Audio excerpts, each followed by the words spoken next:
Hello everyone, welcome to Komali's kitchen. ఈరోజు మనం చేయబోతున్న రెసిపీ గుమగుమలాడే నోటికి ఎంతో రుచికరమైన చికెన్ పచ్చడిని ఎలా తయారు చేయాలో ఈ వీడియోలో చూద్దాం.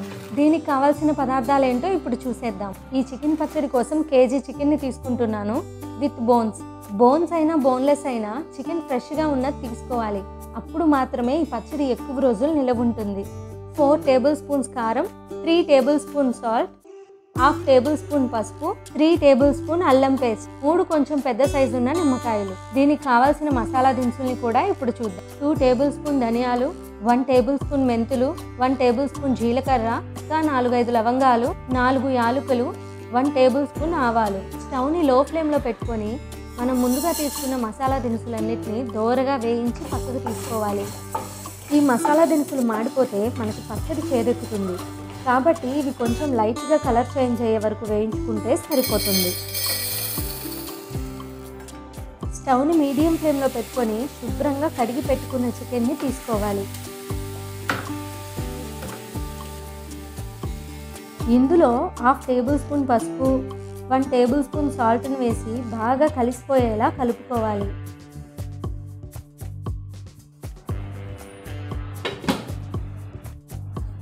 ఈ చికెన్లోని నీరు మొత్తం ఎగిరిపోయేంత వరకు ఉడికించుకోవాలి.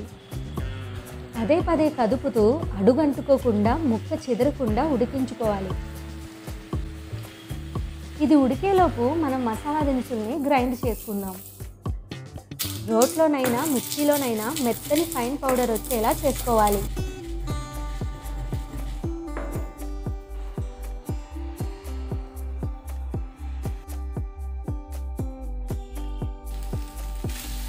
ఇలా నీరు మొత్తం ఎగిరిపోయి చికెన్ పొడి పొల్లాడుతూ ఉండాలి. స్టవ్ని మీడియం ఫ్లేమ్లో పెట్టుకొని ఒక మందపాటి కడాయిని తీసుకుంటున్నాను. ఇందులో 1/2 కేజీ శనగ నూనెని తీసుకుంటున్నాను. ఆయిల్ కొంచెం వేడెక్కాక మనం ముందుగా ఉడికించుకున్న చికెన్ని కొంచెంగా వేసుకొని ఫ్రై చేసుకోవాలి. ఈ చికెన్ ముక్కలు పూర్తిగా కలర్ మారే వరకు వేయించుకోవాలి. శనగ నూనె, నువ్వుల నూనె నిలవుండే పచ్చళ్ళకు కానీ పిండి వంటలకు కానీ వాడితే త్వరగా పాడవకుండా ఎక్కువ రోజులు నిలవుంటాయి. ఈ చికెన్ చక్కగా వేగి మంచి కలర్ వచ్చింది. దీన్ని పక్కకు తీసుకొని మిగిలి ఉన్న చికెన్ని కూడా ఫ్రై చేసుకుందాం.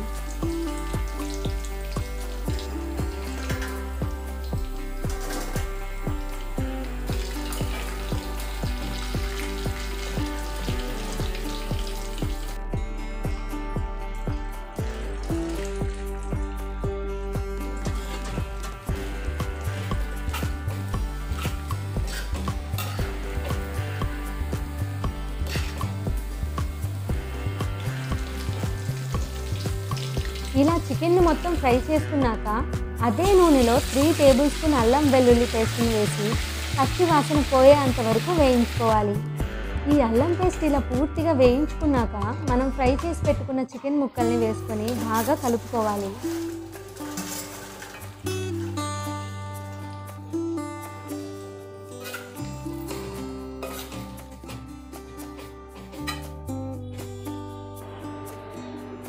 ఇందులో 4 టేబుల్ స్పూన్ కారం, 3 table spoon salt, 2 table spoon మనం దంచి పెట్టుకున్న మసాలా పౌడర్ని వేసి బాగా కలుపుకొని 5 నిమిషాలు లో ఫ్లేమ్లో పెట్టుకొని ఉడికించుకోవాలి.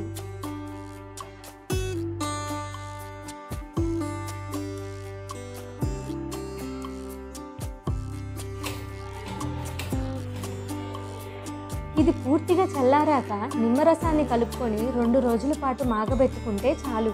కొంచెం జాగ్రత్తగా చేస్తే ఇది కనీసం 3 నెలలకు పైగా నిలవుంటుంది. ఈ వీడియో మీకు నచ్చితే లైక్ చేయండి, షేర్ చేయండి. ఇలాంటి హెల్దీ అండ్ టేస్టీ రెసిపీస్ కోసం మన ఛానల్ని సబ్స్క్రైబ్ చేసుకోండి. Thank you.